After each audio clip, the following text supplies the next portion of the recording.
సంతానం కలగడం లేదు అన్న వెలితితో బాధపడుతూ ఇరుగు పొరుగువాళ్లు అనే మాటలకు డిప్రెషన్లో కాలం గడిపే పరిస్థితి చెల్లిపోయింది.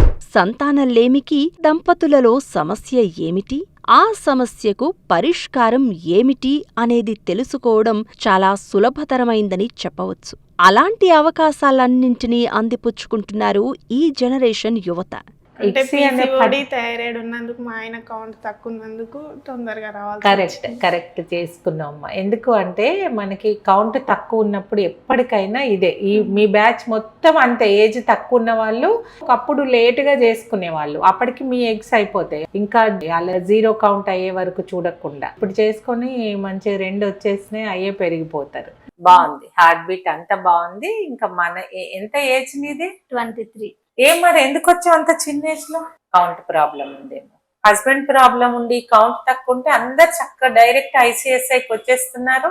మన ఓన్ ఎగ్, మన ఓన్ స్పర్మ్ తో ఒకటి వచ్చినా చాలు. కంగ్రాట్స్. 3 ఉన్నాయి, 3 హార్ట్ బీట్ ఉంది, అంత మంచిగా ఉంది. ఏజ్ ఎంత? 24 ఇయర్స్ కి IVF కిందకి వచ్చినావు? హైదరాబాద్ లో కారని చెప్పారు మొత్తం. ఎందుకేం? నీటి బుడిగలు ఉండే. మీ హస్బెండ్ కౌంట్ తక్కువ ఉందా?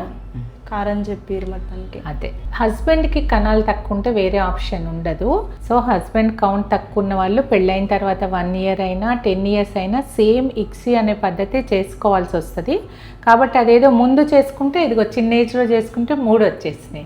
వయసు పైబడకుండా, అవకాశం చేజారకుండా ముందు చూపుతో మీడియా, సోషల్ మీడియా ద్వారా వచ్చిన అవగాహనతో సమస్యను దాచుకోకుండా, చికిత్సను ఆలస్యం చెయ్యకుండా ముందడుగు వేస్తే సంతోషకరమైన ఫలితాలు తప్పకుండా సాధ్యమే అని వీరు నిరూపించారు. స్పర్మ్ కౌంట్ 15 మిలియన్ కంటే 10 మిలియన్ కంటే తక్కువ ఉన్న వాళ్ళు కంగారు పడొద్దు. మన ఓన్ ఎగ్, ఓన్ స్పర్మ్ తో కావాలనుకుంటే దానికి ఏజ్ తో సంబంధం లేదు.